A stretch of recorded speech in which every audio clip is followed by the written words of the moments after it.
Amém, glória a Deus. Mais uma quarta-feira para compartilhar aquilo que Deus trouxe para nós. E nós estaremos agora orando, amém?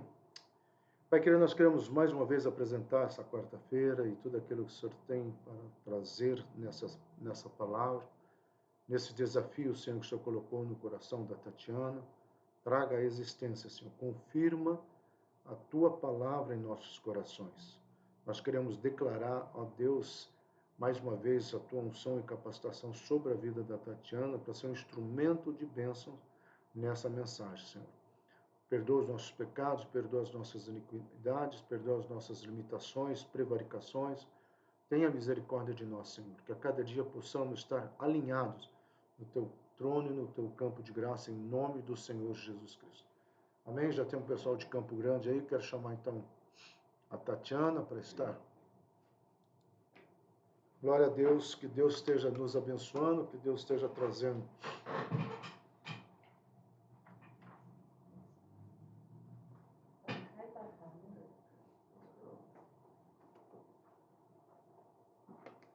O senhor desligou aqui?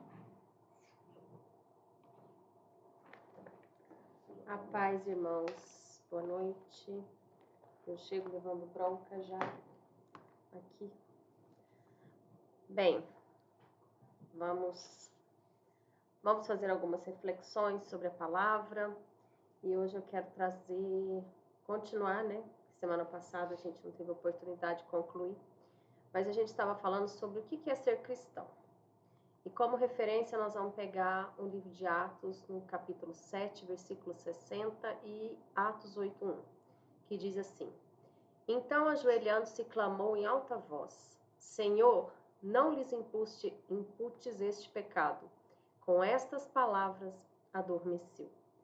E Saulo consentia na sua morte. Esses dois versículos falam basicamente de Estevão, quando ele está na sua morte, e o outro versículo é Saulo, que está acompanhando tudo aquilo. E quem é Estevão? Estevão é uma pessoa que é falado sobre ele muito pouco na Bíblia. São apenas 2 capítulos que falam sobre ele, a gente não tem muita referência de onde ele veio exatamente, mas ele fala sobre o momento, a Bíblia fala sobre ele, o momento que ele é escolhido, e depois narra um julgamento e a sua morte. Então, são colocações muito curtas a respeito da vida de Estevão. Mas, ao mesmo tempo, essas colocações são muito fortes, porque narra uma pessoa que, em curto período, mas mostra-se um conhecimento, uma experiência, uma vivência enorme do que é o reino, do que é a palavra, de quem foi Jesus, de tudo que ele representou. Então, o que Atos 6 nos diz? Que Estevão era um diácono escolhido junto a mais 6 homens que tinham boa reputação, cheios do Espírito Santo e de sabedoria. Ele foi escolhido após a morte de Jesus para cuidar das viúvas. E pressupõe-se, segundo os estudiosos, inclusive, que ele era um dos discípulos dos 60 que teriam sido separados para acompanhar Jesus. Vamos refletir um pouco sobre isso. Uma pessoa de boa reputação, cheia do Espírito Santo e de sabedoria, isso fica muito forte na palavra quando fala em Atos 6:8 que ele era cheio da graça e poder, fazia prodígios e grandes sinais. Olha a conduta dele que incomodou fortemente os judeus da época. E foram esses mesmos judeus que levaram ele a julgamento, que através de intrigas, de questionamento, porque eles não conseguiam derrubar os argumentos de Estevão. A graça e a sabedoria dele era tão grande que constrangia os outros quando eles iam questioná-lo. E isso causou uma disputa dentro dos ensinos da palavra, né? Porque ele confrontava todos e eles articularam toda uma situação para levá-lo a julgamento.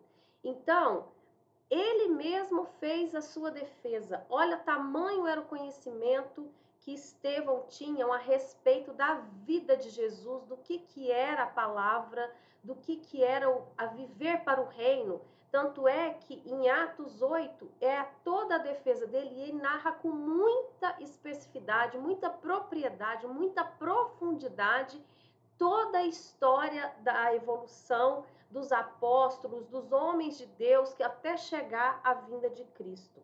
E assim, nesse julgamento que culmina com ele falando sobre a verdade do reino, que os judeus estavam desconhecendo quem era Jesus, eles ficam tão indignados com aquilo que eles o apedrejam, né? Que ele é levado à morte.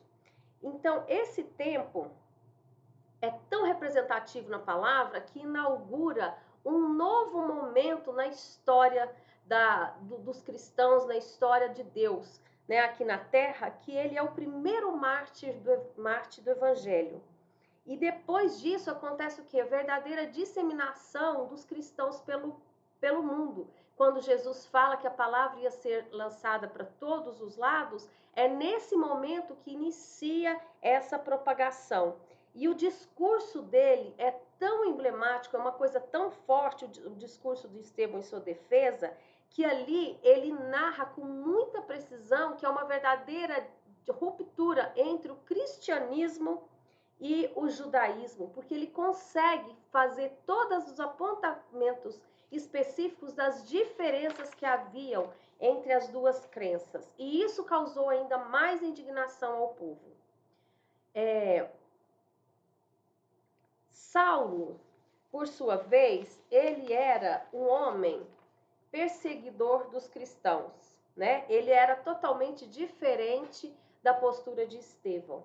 Mas Saulo, ele estava ali presente. Quando a gente leu no versículo 1, né, do Atos 8, ele fala exatamente isso, que ele estava ali acompanhando, e inclusive as vestes de Estevão são colocadas sobre os seus pés. O que era? Um reconhecimento de quem ali estava e que ele estava acompanhando aquilo e ele concordava. Claramente a palavra diz sobre isso. Então, mas Saulo é uma pessoa que logo na frente, depois em Atos 9, vai haver a sua conversão. Então, muito embora nesse momento ele tenha uma postura totalmente contrária ao cristianismo, poucos capítulos à frente, Deus vai chamá-lo para a obra e Jesus vai aparecer, a gente sabe, ele vai ficar cego e vai haver uma completa transformação na vida de Saulo. Então, muito embora esse momento haja uma diferença muito grande entre essas duas pessoas, todos dois têm um peso muito grande na palavra. Muito embora Estevão apareça só em 2 versículos, né, 2 capítulos da palavra, ele tem a presença dele é muito marcante e Paulo dispensa muitos comentários, né, que todos nós sabemos. Então, vamos falar um pouquinho mais sobre Estevão. Estevão, ele foi escolhido entre outros 6, ele era um diácono após a morte de Cristo para cuidar de viúvas e ele foi acusado injustamente e ainda morre apedrejado.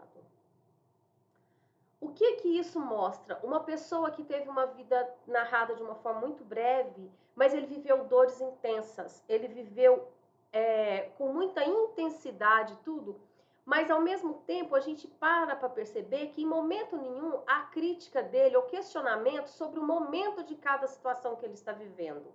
Não se fala, não dá identidade dele, não dá nenhuma especificação de quantos anos ele tinha, de condição de vida que ele tinha, mas só sabe que ele estava ali, ele foi escolhido entre os outros. Quem de nós, no momento desse, não ficaria questionando, falar, mas eu estou entre os 6, esses 6 estão vindo depois dos 12 discípulos que Jesus escolheu, Jesus já morreu, o que eu estou fazendo aqui? Mas ele não questionou nada disso, ele sabia qual que era a missão dele, ele reconhecia quem era Jesus, a importância de tudo isso, e ele se posicionou. Ele foi avante em todas as suas certezas do Evangelho, todas as suas verdades do amor que ele tinha em Cristo, e ele não teve nenhuma dúvida de como agir.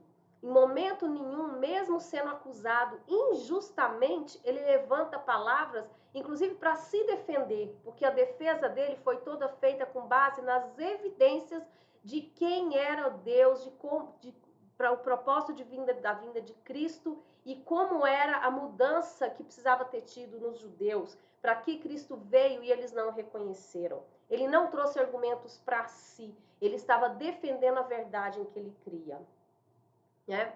E nesse momento a gente vê que a própria palavra narra também que a igreja, ela mesmo perseguida, ela se multiplicava. Então, olha, tamanha era a fé das pessoas nesse tempo, porque elas eram contaminadas, contagiadas por esse amor, por essa verdade. E mesmo diante dessa perseguição, os discípulos, os apóstolos espalhados pelo mundo que foram nesse momento, eles levavam a palavra com muita propriedade, eles não se escondiam, eles eram perseguidos, mas eles eram reconhecidos e traziam inúmeras pessoas à conversão. E hoje, a igreja hoje, a nós que somos a igreja de Cristo, como é que a gente tem se posicionado? Nós estamos vivendo um tempo de pandemia, onde a gente vê falar sobre depressão, né? E dentro das igrejas nós vemos tantos desigrejados, nós vemos tantas pessoas que não conseguem se relacionar dentro das igrejas, tantas cheias de mágoas, amarguras, de culpas que as pessoas carregam, de problemas que eles acabam impedindo a pessoa de viver a verdade que é em Cristo. E isso se confronta muito com o que foi a igreja primitiva, com o que foi o evangelho que foi pregado por Jesus, um amor que transforma, que traz cura e libertação. Saulo, depois foi Paulo, ele era um assassino e depois assassino e perseguidor da igreja e depois passou o quê? A pregador do evangelho. Qual tamanha transformação de caráter, de postura, de entendimento de um homem desse, que segundo as regras do mundo, ele tinha todas as honrarias, e depois Deus transforma ele de uma forma tão intensa que ele leva essa palavra de evangelho, mesmo sendo perseguido, mesmo sendo caluniado, ele não se importava por isso, porque ele falava a todo tempo que a verdade é que vivia através dele, e isso é que valia a pena. Então, amados, quando a gente pensa na igreja de hoje e na igreja que foi, né, que está sendo hoje, e a igreja de Cristo na igreja primitiva, nós estamos vivendo um tempo de muita fragilidade. Paulo, ele deixou a vida de Saulo para poder viver a vida de Paulo, um apóstolo. As culpas que ele carregava, ele matou muita gente, ele cometeu atos horríveis, ele foi um perseguidor, quanto mais da igreja. Mas ele, diante de todas as obras que ele fez, ele não deixou essa culpa tomar conta da vida dele. Ele foi um homem que se libertou verdadeiramente. A obra de Cristo foi completa na sua vida, porque aquele propósito de vida dele, que o chamado que foi para propagar o evangelho, ele não deixou que as obras horrorosas que ele fez atrás, que o impedissem disso. Ele foi caluniado, ele foi agredido por conta disso, porque as pessoas não criam, não conseguiam ver nele a presença de Cristo no começo, mas ele foi perseverante, ele não titubeou e ele cumpriu o propósito de vida dele. E hoje nós, o que a gente vê é uma igreja fragilizada. Nós vemos tantos cristãos vivendo situações de culpas e de pecados que elas não conseguem se libertar. A gente vê pessoas que entram e saem das igrejas e ficam levando dores, amarguras, pessoas que têm problemas de relacionamento, em família, com outras pessoas, pessoa que tem amargura por doenças, por miséria, e as pessoas ficam gritando essas dores o tempo todo, clamando por um vitimismo, por um acolhimento, para serem socorridas das suas dores o tempo todo. Eu sei, amados, que isso não é toda a igreja, mas isso é uma coisa que tem marcado, porque as pessoas de fora assim o veem. Nós temos que pensar que a igreja de Cristo é cada um de nós, e se nós não nos fortalecemos, nós somos a Bíblia que os que não conhecem a palavra leem. E se nós não mudarmos a nossa forma de falar, a nossa forma de agir diante das circunstâncias, se nós não aprendemos a nos relacionar, se nós não recebermos a autoridade que há em Cristo Jesus, que testemunho nós damos para o mundo? Qual o evangelho que nós vamos estar difundindo, amados? Nós vemos tantas dores, tantas culpas. Eu tenho as minhas dores, cada um tem, mas nós temos que entender o que é verdadeiramente a misericórdia de Deus, o que é o perdão, o que é o milagre da cruz que aconteceu, qual que é o verdadeiro significado da morte e ressurreição de Cristo. Porque isso aconteceu, não foi para que nós tivéssemos uma vida mais ou menos, para que nós testemunhássemos os milagres, para que nós vivêssemos uma alegria da palavra dentro dos cultos, no momento de louvor, que a gente recebe uma palavra profética. Mas é para que nós tenhamos uma vida verdadeiramente transformadas. Nós vemos na palavra tantos exemplos de homens e de mulheres. Moisés era um assassino, ele tinha aquele peso de quando ele teve entendimento de quem ele era, ele não se conformou de ver o seu povo escravizado e ele cometeu um assassinato. Mas depois ele foi aquele homem que levou todo o povo para a terra prometida. É lógico que ele foi confrontado, ele não foi aceito no primeiro momento que ele voltou para o povo hebreu para falar que ele ia os conduzir, mas, amados, ele sabia da palavra, da verdade, do som que ele tinha ouvido, da voz de Deus que falava com ele. Então, ele escolheu obedecer. Davi teve muitos pecados e Davi era reconhecido como, gente, um homem segundo o coração de Deus. Vamos tomar posse das verdades que existem na palavra, porque mesmo com os erros dele, ele se sentia livre para viver esse amor de Deus. Ele prostrava e se arrependia, mas ele entendia a vontade de Deus e se erguia e avançava para conquistar aquilo que era declarado sobre a vida dele. Hoje, gente, quantas pessoas estão vivendo uma vida amargurada, de pecados e de dores dentro das igrejas, amado. E nós temos que prestar atenção que a dor é a chave da missão de cada um de nós. E a cura é Cristo que veio para nos libertar. Moisés passou por todas aquelas dores para ele se tornar o condutor do povo no deserto. Davi, ele era uma pessoa não reconhecida dentro da sua casa, mas isso não fez dele uma pessoa sem amor próprio, uma pessoa que não entendia o chamado dele para ocupar a posição de líder. Ele não se omitiu diante de Golias. Nós, amados, precisamos tomar posse desse milagre da cura que é viver em Cristo Jesus. Nós estamos vendo culpa demais dentro das igrejas, as pessoas sufocadas dentro das suas dores. E o que é a culpa? Uma definição que eu encontrei.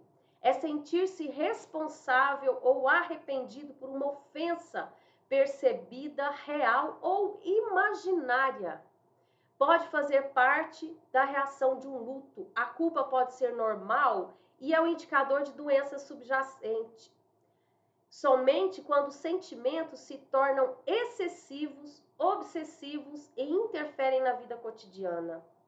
Quantas pessoas nós vemos que deixam de viver prazeres da vida, o amor, a alegria da vida, porque elas estão presas na culpa de um relacionamento, de uma escolha errada, de tantas situações.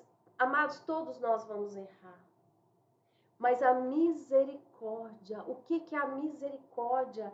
A palavra nos ensina que a misericórdia ela é derramada sobre nós a cada manhã. Nós precisamos nos desligar do ontem, entendendo que o que é esse milagre a cada dia.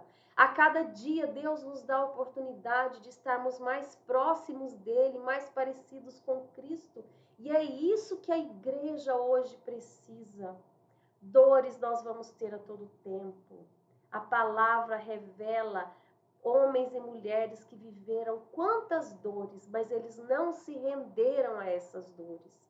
Misericórdia é a junção de duas palavras em latim. Miseratio, que quer dizer compaixão, e cordes, que quer dizer coração. Olha que coisa mais linda. E o que nós temos feito nas nossas vidas que nós não recebemos essa misericórdia? Por que nós nos negamos a viver essa cura, esse milagre que Deus, que em Jesus tem para nós? Jesus trouxe a libertação e cura. Ele é a libertação e cura. Ele é a manifestação pura de tudo que Deus quer de bom para a gente. E o que nós temos feito nos nossos dias, a cada dia, preso numa circunstância que foi vivida há 1 ano, há 20 anos atrás, e nós não vivemos cada dia, ficamos amarrados numa situação de dor. Que Deus é esse que nós dizemos crer quando nós não avançamos, quando uma situação difícil ela nos paralisa? Em 1 João 1,9 diz: se confessarmos os nossos pecados, Ele é fiel e justo para nos perdoar os pecados e nos purificar de toda injustiça. Que confissão é essa que nós temos feito, que nós não ficamos livres das nossas dores?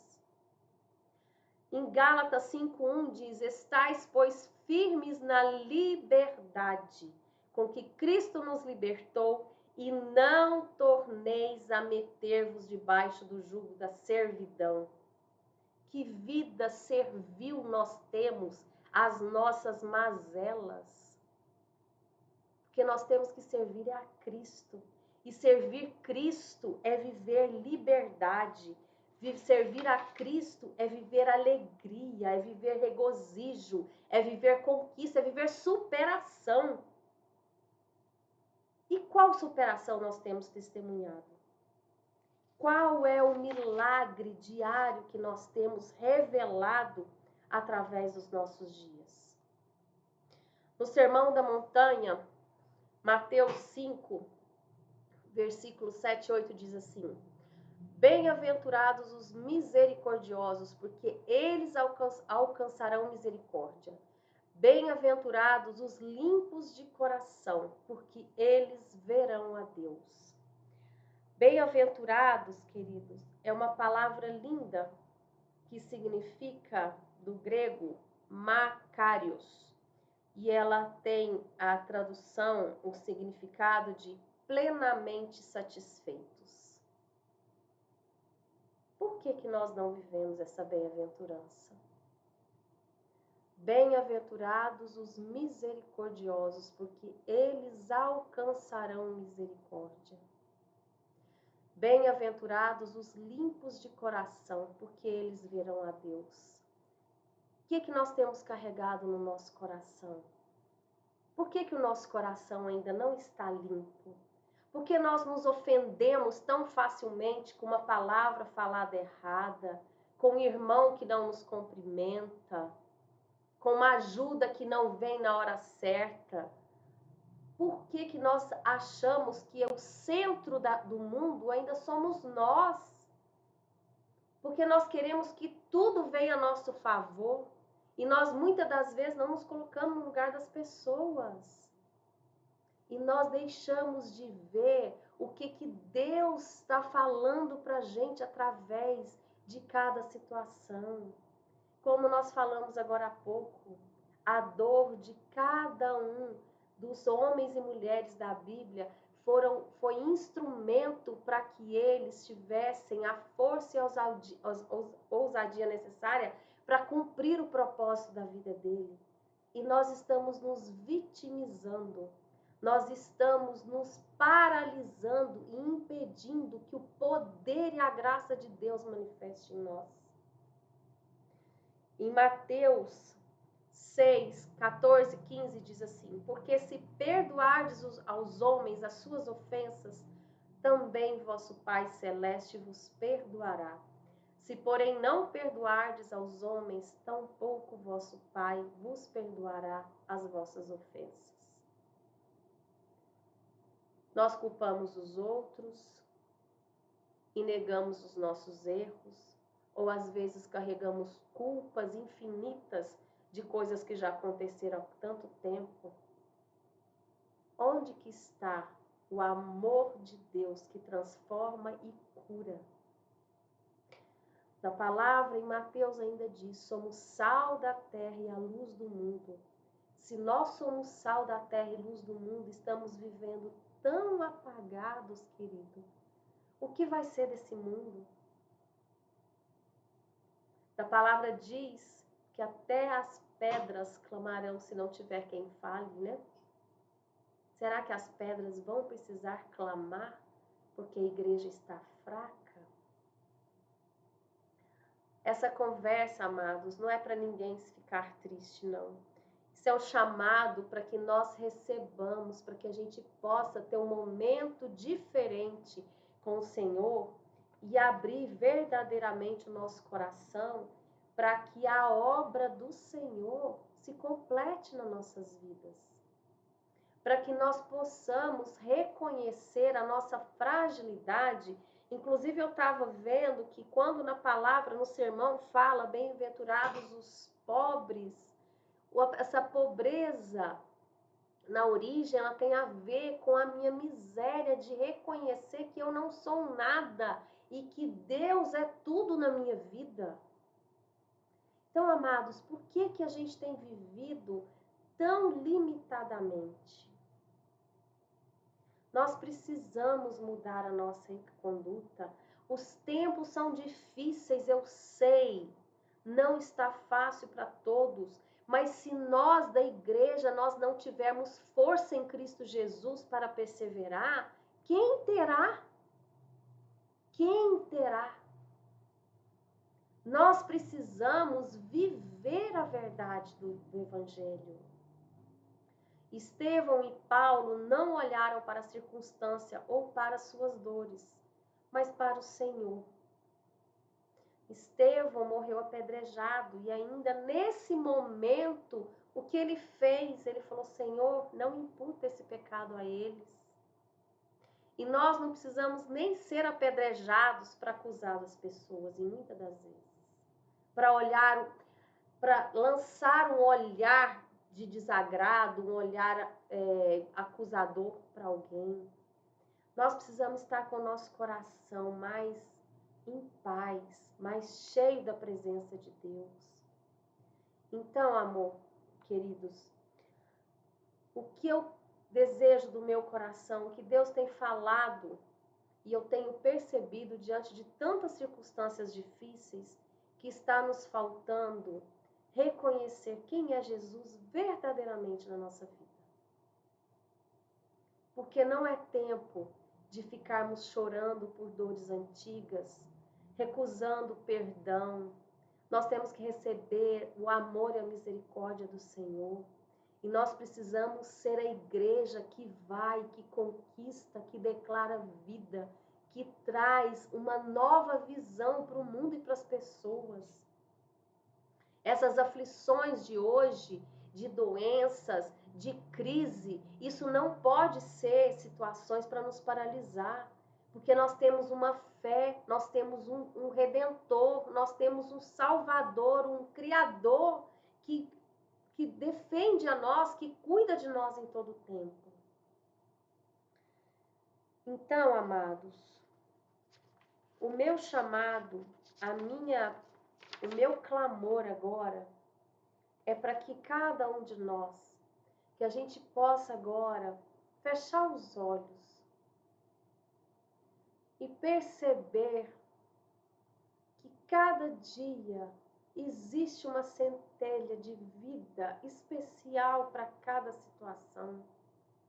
Que em cada momento o Senhor está conosco, Ele está nos guardando e Ele está nos capacitando para uma nova situação. Que a cada dia nós devemos e sejamos desejosos de estar mais parecidos com Cristo. E para isso existe uma obra que precisa ser feita em nós. Existem coisas que precisam mudar no nosso interior, na nossa mente. Nós precisamos estar abertos verdadeiramente em coração e mente para receber as instruções, porque as dificuldades, elas não podem ser situações de paralisia da obra do Senhor. Elas têm que ser mecanismos de crescimento e de aperfeiçoamento das nossas vidas.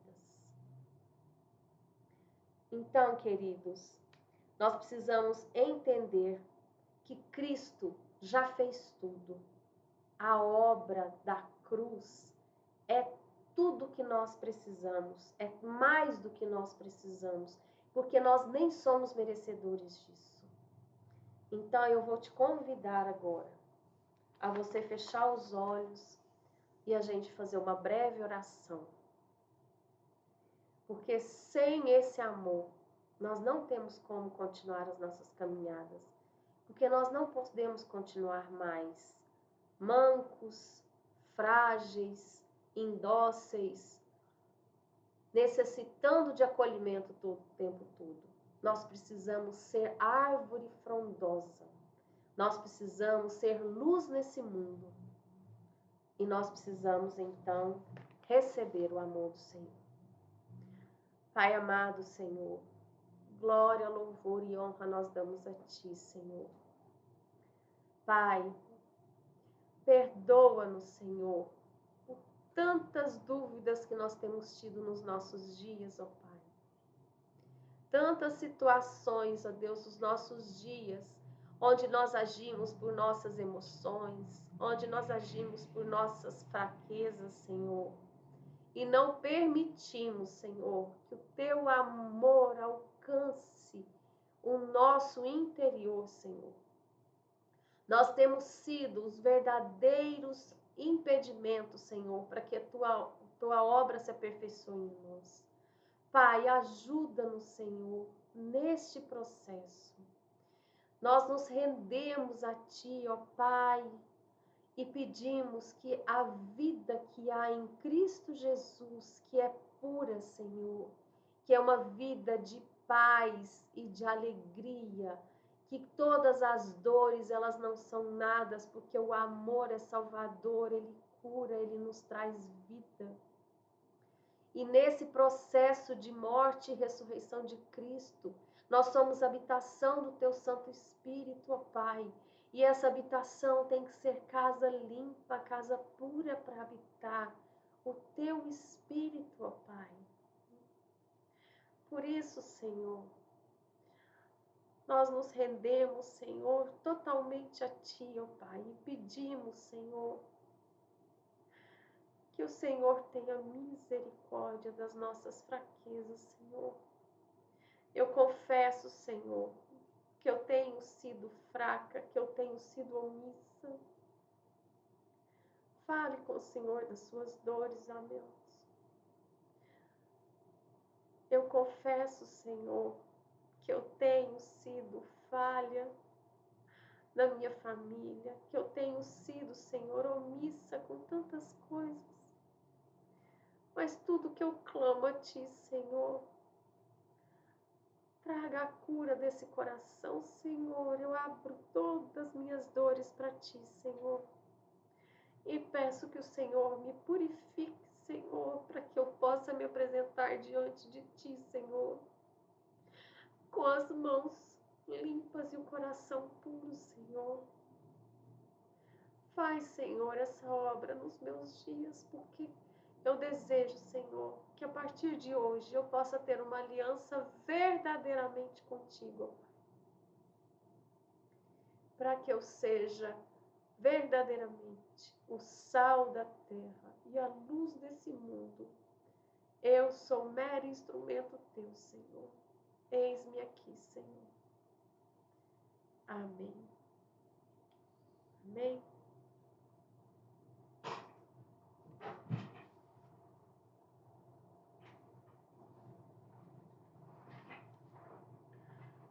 Amém, irmãos?